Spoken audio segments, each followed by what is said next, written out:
we would get there. So we talked about last week, though, that many of these people have stepped away from faith. But I mentioned a second ago that they haven't necessarily checked the box of saying, I think there is no God. And they're kind of, maybe hovering in the middle of I'm not sure, or I'm not sure it doesn't matter. But we talked about last week how you can't step away from something without stepping towards something else. And so that's a good thing to be aware of. And we talked also last week about how what many people are stepping towards, whether they realize it or not, and whether they would use this word or not, is scientific materialism. Maybe not something you've heard of, but you've probably sensed it through other people, what they've said. Because scientific materialism is the idea that everything in life boils down to basically molecules, atoms, the laws of physics. As people, it boils down to our DNA and our genes that drive us to do what we do.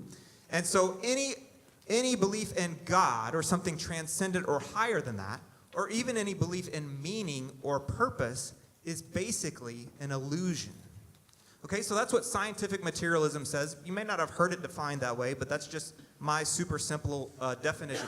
We also talked last week about how there's a couple things that you may sense or get from the media or from friends as you engage with people, and that is the idea that belief in God is, whether you believe in God doesn't matter. In other words, you can be a good person, so why is it even relevant to decide whether God exists? And another thing you may sense is that if you believe in God, there's something a little bit, I guess, closed-minded about that you've settled on a belief, and other people don't believe, or they're not sure what they believe, or they don't want to be intrusive. And so if you've settled on something you believe, and you take a stand for that there's something arrogant or closed-minded about that. If you want to know more about that, you got to go back and watch last week's lesson online, and so I encourage you to do that. But we're going to talk about something a bit different today, because I told you the main accusation against by scientific materialism against belief or faith is that it is simply unreasonable. Like, it's illogical.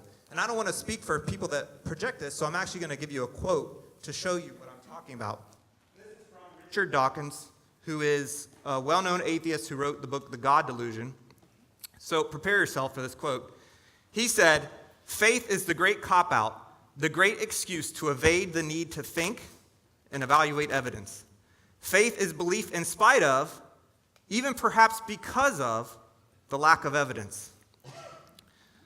So, ouch, right?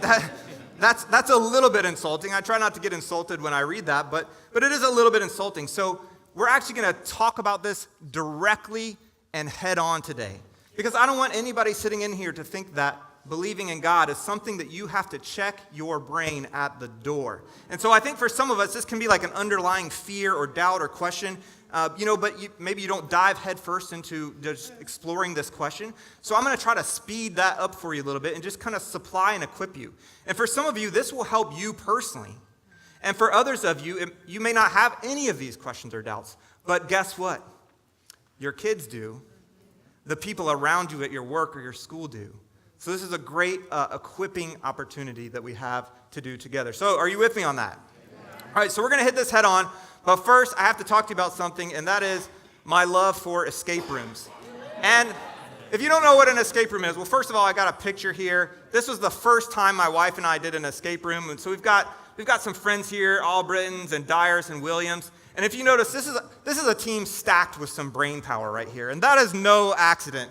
This was our team that we assembled. And an escape room is a fun adventure that you do. You get 60 minutes.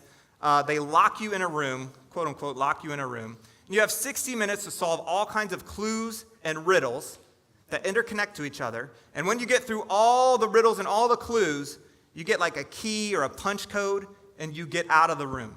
So you got to do it in 60 minutes or less, or you lose. And as you can see from this picture, we actually won this day. And we were really humble about it, as you can see, because Travis is holding a sign. I know you can't read it. It says, "We escaped because of me." And Jason's holding Escape Room King. And, Danny's got "I'm awesome." And Jenny has MVP. And, you see our true character coming out here, I guess. But, well, I will say this for the women. They are squatting a little bit. So maybe there's a little bit of humility on we didn't make them do that, by the way. That was their choice to kneel like that. But, I won't call them out. But there's a member in here who I did an escape room with. And there was this incredible hard clue at the end of the game, and it was like you had a code, like hieroglyphics on the ceiling, and then you also had something you could broke into that ended up being a decoder ring. So you're looking at this code the whole time, and then at the end of the game, you had this decoder ring. And so, we opened it up, and we saw the decoder, and I was still trying to figure out, like, what it even went to. And this person had figured it out, like, before I even figured out what parts of the clues connected. So the good thing about an escape room, if you're ever tempted to do it, which I would encourage you to do, use promotional code Paul if you do it. That will get you a little bit of a discount. Just kidding. No. But you want good teammates, and you don't have to figure out all the clues. You can work as a team, and you can solve things that way. So again, the point is to get it out under 60 minutes. Why am I telling you all this? Well, of course, it's because I actually created an escape room. It's in the church. I'm going to give you all a chance to solve it. You have 60 minutes. On your mark, get set, go. T-minus 60 minutes. No, we're not going to do that. I'm just kidding. I just wanted to see how many people would actually jump up and start doing something. None of you, so obviously I have no credibility here. That's cool. Cool, people. Now, actually, I set that up because I actually think that our experience on earth is a little bit, just a little bit, like an escape room. And the thing about an escape room, after you've solved all of these clues and you open the door, guess who's there? The escape room master. And you get to ask all kinds of questions like, hey, did this clue go to that? And did we miss something? And then you get to talk directly to the mind who set that room up. And you get to ask all kinds of questions, and then you get to talk face to face. And the whole time you're in an escape room, you're just trying to infer and deduce and figure things out. And so I think life is a little bit like that, in that, and I'll explain this today, in that there's some clues available to us on this question of God. And so I want to walk you through what, in my opinion, are 9 great clues. And just like an escape room, we have extreme time constraints here. So I'm going to kind of blaze through these. Consider this like a sampler that you get at a restaurant. You don't have time to savor each piece as a meal. We're not going to do that. But I just want you to see and hear, even if only briefly, some of that type of evidence. And again, this may help you. It may help someone in your life, someone in your family, or someone that you work with. You okay with that? Yeah. All right, so I'm going to go on to clue number 1. Clue number 1 is the beginning of the universe. And I'm going to quote Stephen Hawking here, recently passed away, but probably the most famous scientist of our time. And he said, almost everyone now believes that the universe and time itself had a beginning at the Big Bang. Another physicist, Alexander Vilenkin, said, all the evidence we have says that the universe had a beginning. And you may think, well, what's the big deal about that? Well, the big deal about that is, for hundreds and even thousands of years, most scientists and philosophers believe that the universe existed eternally in the past. And so when you read the book of Genesis 1, and it said, in the beginning God created the earth, that was a completely opposite viewpoint. And so there was these 2 completely opposite viewpoints, and only relatively recently, in the last 100 years, very slowly, decade by decade, scientists were convinced by physical, scientific evidence that no, in fact, the universe did have a beginning. And this was a very slow and opposed movement, but by this time, like these scientists said, almost everyone now agrees and concurs. But that was slow in coming because, well, think about it.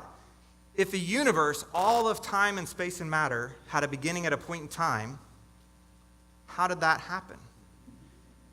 Whatever started that, and anything that begins to exist has something that causes it, right? Like things don't just appear out. Like what if a Lamborghini, you just heard bang, and then there's a Lamborghini right here on the floor. Nobody would propose nothing caused that. That just happened. That's just not something that happens.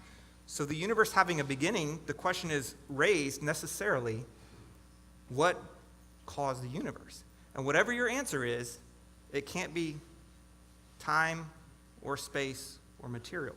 So you're talking about an immaterial, spaceless, timeless, and powerful cause. Okay, so that is the beginning of the universe. Again, we're doing a sampler, so we got to move kind of fast.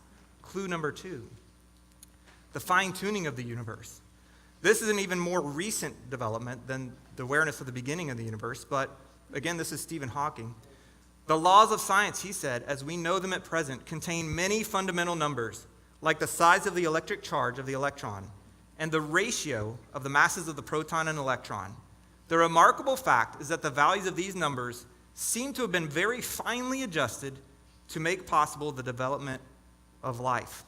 He goes on in another place and says, it would be very difficult to explain why the universe should have begun in just this way, except as the act of a God who intended to create beings like us.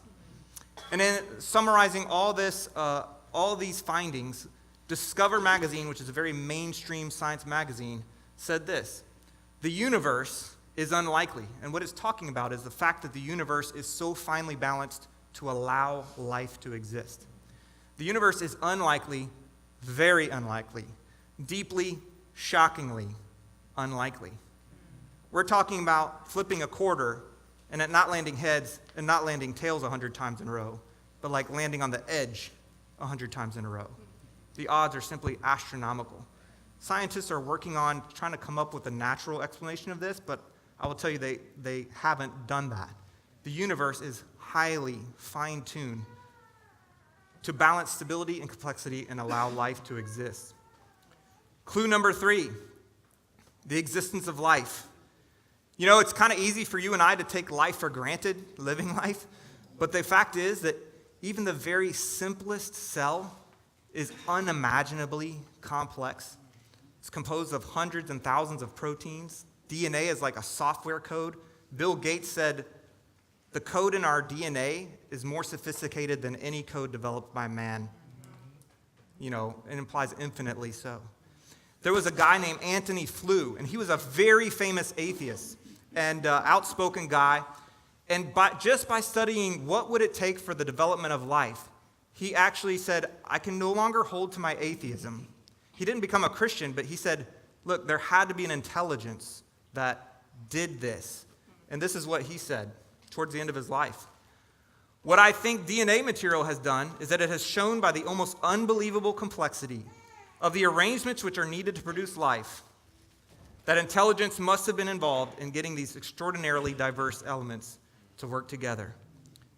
And, you know, I could go into so much depth here, but I won't. I'll spare you the details. But suffice it to say, one more thing that the odds are stacked unimaginably against. And so much so that these are top-notch scientists in their fields. And what these 4 people have in common, Hawking, Fred Hoyle, Richard Dawkins, and Francis Crick, is that they have all proposed at one time or another or suggested that perhaps life started in outer space and then made its way to Earth. And, you know, take that for what it is, but these are top-notch scientists. This guy helped discover the structure of DNA. That just gives you a sense of what the odds are like. The existence of life is clue number 3.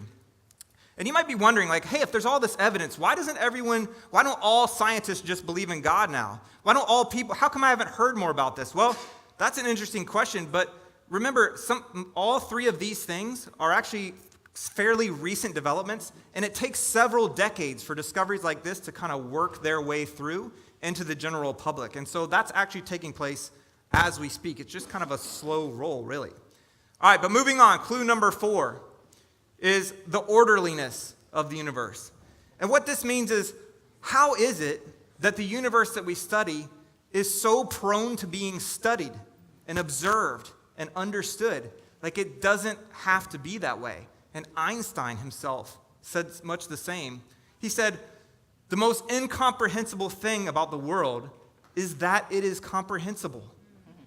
How amazing. There's a guy by the name of Paul Davies. He's a cosmologist at the University of Arizona. And he's not a Christian. I don't even know if he's a theist. But here's what he does. He says, look, you can wave this away all you want, but it begs for an explanation that the universe is so orderly and understandable by us. Here's how he puts it in his own words. He says, all science proceeds on the assumption that nature is ordered in a rational and intelligible way. You couldn't be a scientist if you thought the universe was a meaningless jumble. We mentioned this last week, that science itself is built on foundations or assumptions that require orderliness. and potentially a mind behind that orderliness. And so this guy, he's caught a lot of flack for even saying these things because it's very countercultural in the scientific community. But he asks people, well, how do you explain it? Like, how do you explain that things are ordered so that we can understand them so well? This is his witness, his commentary. He says their answers vary from, that's not a scientific question, to nobody knows. The favorite reply is, there is no reason they are what they are. They just are.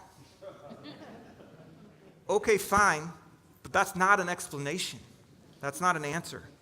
All right, we got to keep moving on. Clue number 5 is the mind's ability to comprehend. So not only is the universe out there studyable, not only is it modelable, not only can we understand it, but then there has to be someone in the universe that has a mind that's equipped to make a one-to-one connection with the orderliness. Right? Does that make sense? So here's the other view. Charles Darwin said, with me, the horrid doubt always arises whether the conviction of man's mind, which has been developed from the mind of the lower animals, are of any value at all or at all trustworthy. Would anyone trust in the convictions of a monkey's mind, if there are any convictions in such a mind? You get what he's saying? He's saying if all this is random chance and just undirected and meaningless and just here we are, we're kind of a bag of DNA and we think we have free will but we don't, then why would you trust any conclusions that you come to? Even the conclusions of that explanation of your reality.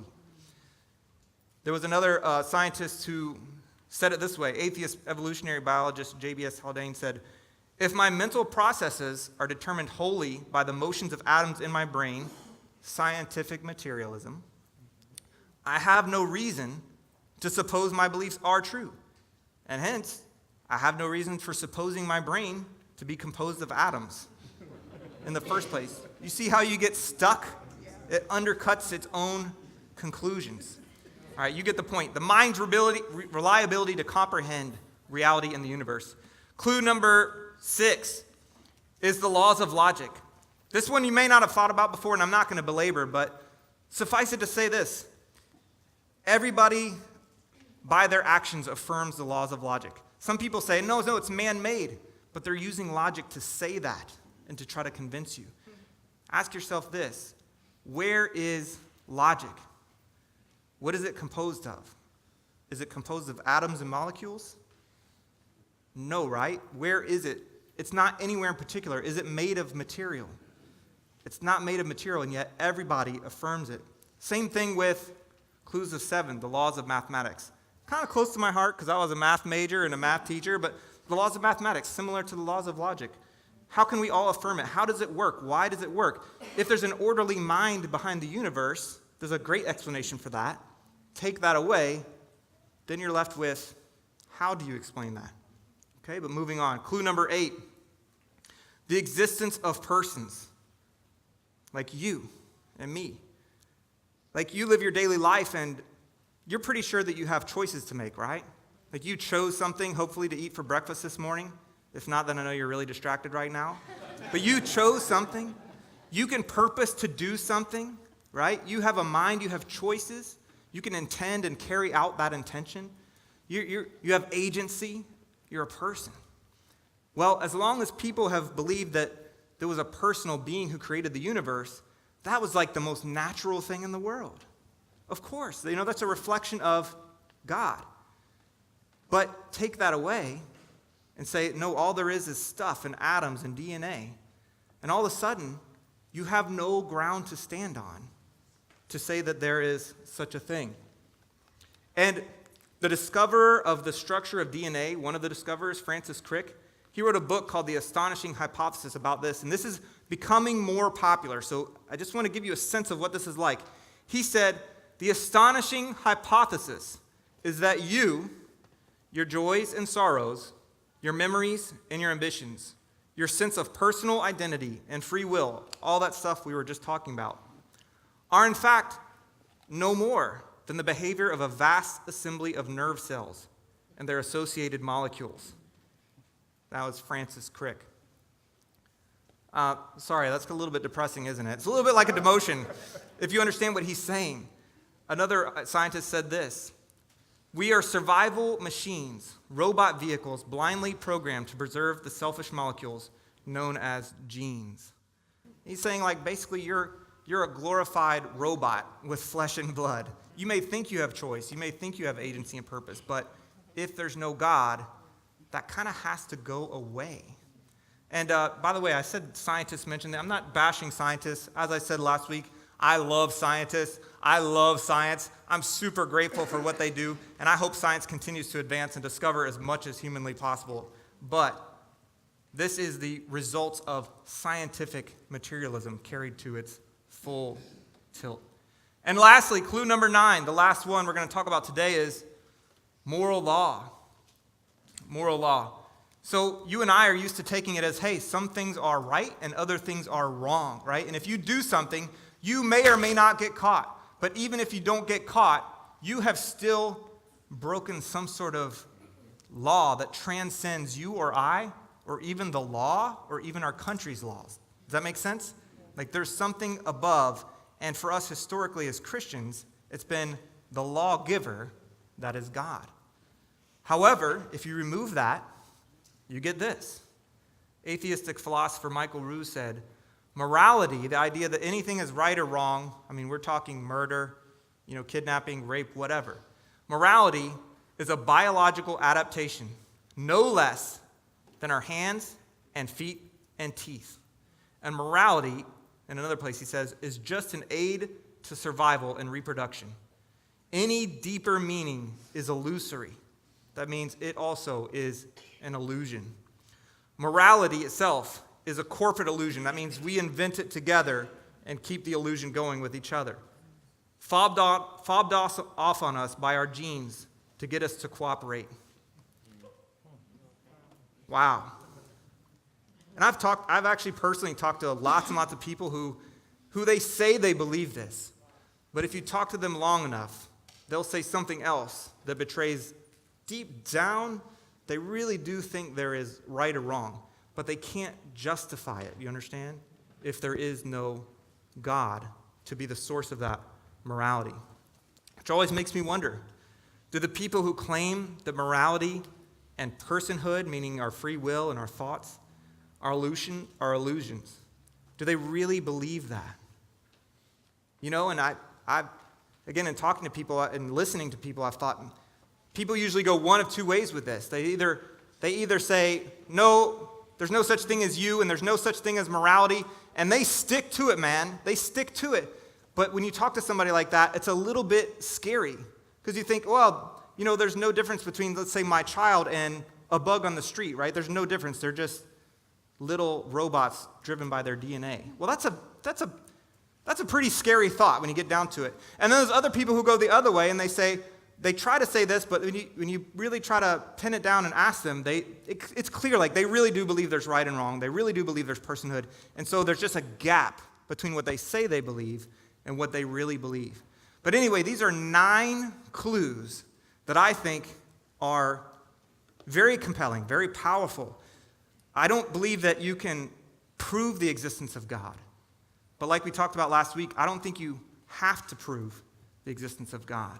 In the same way that you don't have to prove the existence of somebody that you know and that you love. However, I will say this. I'm very grateful for these clues that point us in a direction. And I just want to summarize it a little bit here. Because if we look at these as clues, I'm going to tell you what I'm drawing, because I know this isn't quite big enough to reach all the way to the back of the auditorium. But here I'm writing the beginning of the universe. And here I'm going to write the fine-tuning of the universe that scientists recognize and concur. Here I'm going to write the existence of life. And here I'm going to write the orderliness of the universe, that we can study it and it's subject to being studied and understood and modeled. Right here I'm going to write the mind's ability to understand and comprehend the universe. And I'll move this out of the way so you guys can see a little better. The mind. Right here I'm going to write the laws of logic. And right here I'm going to write mathematics. And here I'm going to write personhood. The fact that personhood is a real thing. And here I'm going to write moral law, the idea of you ought to or you should do or not do certain things. And to me, the power is all of these clues have been given. And for you, maybe one of these matters more than another. For me personally, if all I had to go on was this, that there is right and wrong, and it doesn't matter how many people vote yep, up or down, there's something binding about that. If all I had was this, I would have to believe in God. But when you take all of these clues together and you piece them together and they're interlocking and they're mutually supportive, I believe it's powerful, powerful evidence for God. And something else just really cool about this, the way I think of it is like this. These pieces of evidence, these first four, this is all science-based, right? You heard a lot of science in here. I'm going to call this is my super scientific theological phraseology. I'm going to call this out there stuff. It's out there. Okay? Got that term? All right, here, personhood, myself, my choices, my thoughts, morality. When I investigate myself, I find there's a sense of right and wrong. I'm going to call this, can you guess? In here. It's in here. What about these guys? The mind's ability to comprehend, logic, math. Is it out there or in here? It's both. You don't own the laws of logic. I know you think you do. Your spouse disagrees with you. You don't own them, but you access them. What? I'm going to call this both. It's out there and in here. What a good clue giver. Like he put clues out there, and he also put clues in here. Amazing thing about this to me, the out there stuff, is that for millennia, the vast majority of humanity has believed in God or gods, a higher power. And do you know one of the main reasons why? They simply looked up. They just looked up and they're like, somebody made this. I didn't do it, you didn't do it, but it's here. It's pretty amazing and complex and beautiful. Somebody did it. It's out there. They didn't have all the scientific discoveries of the last 100 years. But guess what? The more we've learned over the last 100 years about the out there, the more powerful the evidence has become. That's amazing. In here, the personhood, the morality. You know what? You're not a rock. I know you're curious about that. But you're not a rock. You're not a tree. You're only one kind of thing in this universe. You're a person. So you don't know what it's like to be a rock, do you? And you don't know what it's like to be a tree. You do know what it's like to be a person. That's the only thing that you have inner access to. And when you open up yourself and you look inside yourself, what do you find? You find evidence of a creator and a person and a lawgiver. That is amazing. And these are not simply my own thoughts because we read these passages last week. From Romans 1, Paul says, what may be known about God is plain to them because God has made it plain to them. For since the creation of the world, God's invisible qualities, his eternal power and divine nature have been clearly seen, being understood from what has been made out there, so that people are without excuse. And then as he continues on in the very next chapter, Paul says, indeed, when Gentiles who do not have the law do by nature things required by the law, they are a law for themselves. This is talking about right and wrong. Even though they do not have the law, they show that the requirements of the law are written on their hearts in here. Their conscience is also bearing witness, and their thoughts sometimes accusing them, and at other times even defending them. You notice what those passages are saying? They're not saying just, hey, you should believe in God because this passage says you believe in God.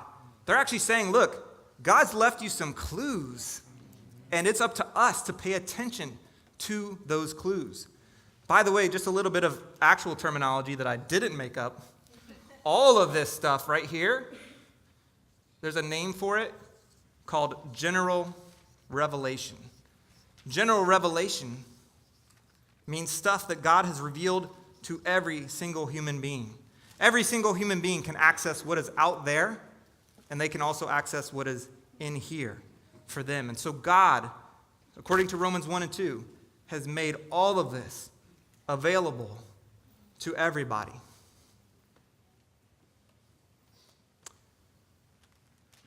In your own thought process, and in the process of people you know and love, perhaps there comes a time in your life where just having been told that there is a God may not be enough, right? Where you have to really think and evaluate and come to a conviction and a conclusion for yourself. And that's really why we're talking about this today.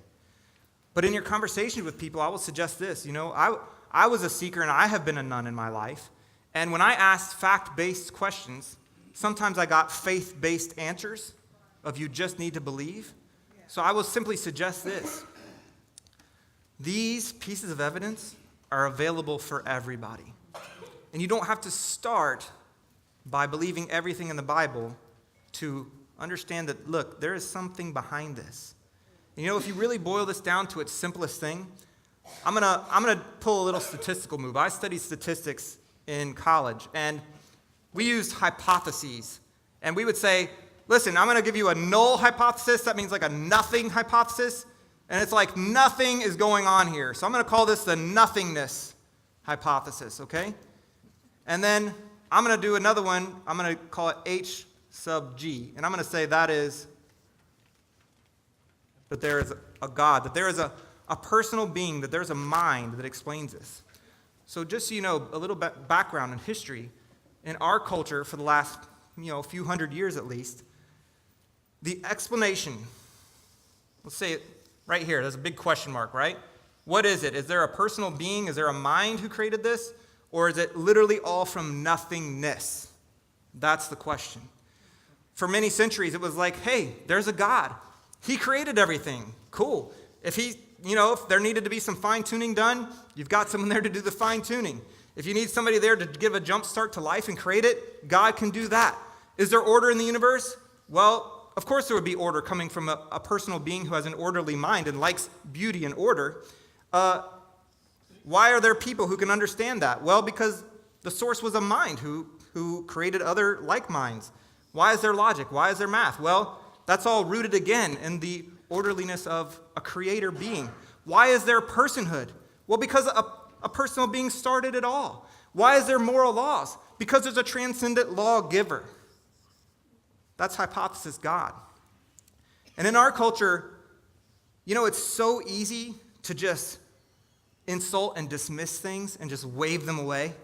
Like, that's stupid, or, whatever. It's easy to do.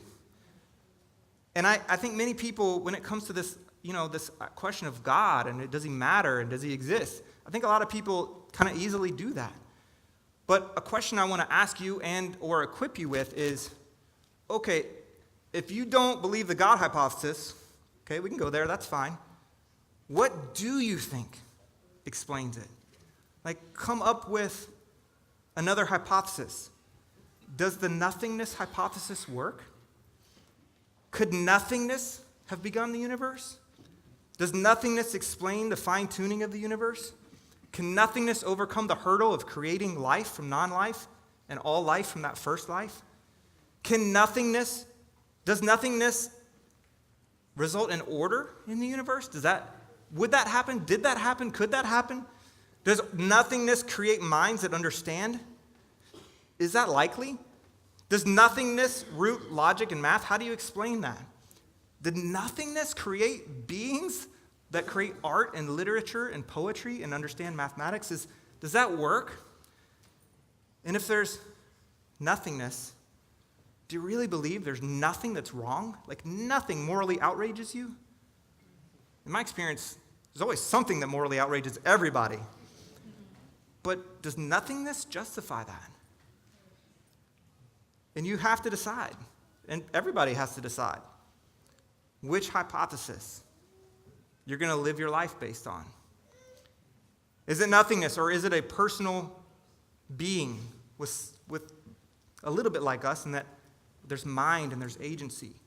There's actually a passage about this, and it uses this cool word called logos. You may have heard it before. Logos is a Greek word, and I'm not a Greek scholar, and I'm not pretending to be, but I know that some words we got from logos is like biology, psychology, and there's something about logic, which is also related. There's an orderliness and a mindfulness in a creative aspect. And when the creation of the universe was being written about in John 1, John said, "In the beginning was the Word, Logos, and the Word was with God, and the Word was God." And if you're not super familiar, he's referring to Jesus. He was with God in the beginning. Through him all things were made. Without him nothing was made that has been made. And so, if you believe that, hey, there had to be a personal being, a mind to explain all of this, that's what John 1 is saying. Yeah, the Logos was with God. And amazingly enough, a little bit like the escape room, according to the Bible, we have these clues, we have this evidence that everybody can access, and it's called general revelation. But there's one more category that we didn't talk about. Can you guess what that might be called? It's not even a clue, so I can't call it clue number 10, but it's special revelation. And that, to extend our analogy, that is a little bit like when the escape room master opens the door, and then you can see him face to face, and you get to talk face to face. Because in John 1, verse 14, can you guys advance the slide for me? It goes on to say the word Logos, that is Jesus, became flesh and made his dwelling among us. We have seen his glory, the glory of the one and only Son, who came from the Father, full of grace and truth. In other words, he wasn't content to just leave clues, although the clues are there to lead you in a certain direction. He says, here, the Logos, the Word, this Creator, made himself known by taking on flesh and speaking and interacting face to face and flesh to flesh. He revealed himself. And so in just a moment, we're going to take communion together, and we're going to celebrate Jesus, and we're going to remember him. But I also want to just let you know, next week, we're going to focus in specifically on Jesus. And just as today we were talking about God, the Creator, and the fact that you don't just have to go by somebody told me so about God, that you can wrestle with this for yourself, come to your own convictions. That likewise with Jesus, we can really look at the Logos becoming flesh. I want to look at it in a little bit different way, so I want you to be prepared for that. But it's not going to be the Bible told me so Jesus. It's going to be a little bit different look. So I want you to just be prepared for that. It's going to be great. I encourage you to be here. Don't miss it, please. But let's go ahead and pray as we take communion together.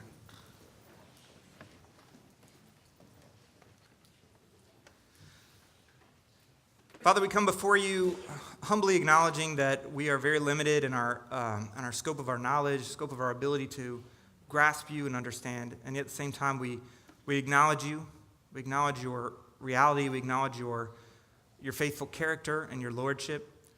I'm very grateful for Jesus, and I do thank you so much for this time to remember him, to reflect on everything he taught, the moments where he battled temptation and stood strong. Certainly his sacrifice and making possible for us the life that we're able to live now in connection with you, fellowship with you. Thank you also for this spiritual body and family. And I pray it can be built up in faith and in love. And God, that we can just show even an ounce of your glory to the community that you've placed us in. Thank you so much again, specifically for this time. Pray in Jesus' name, amen.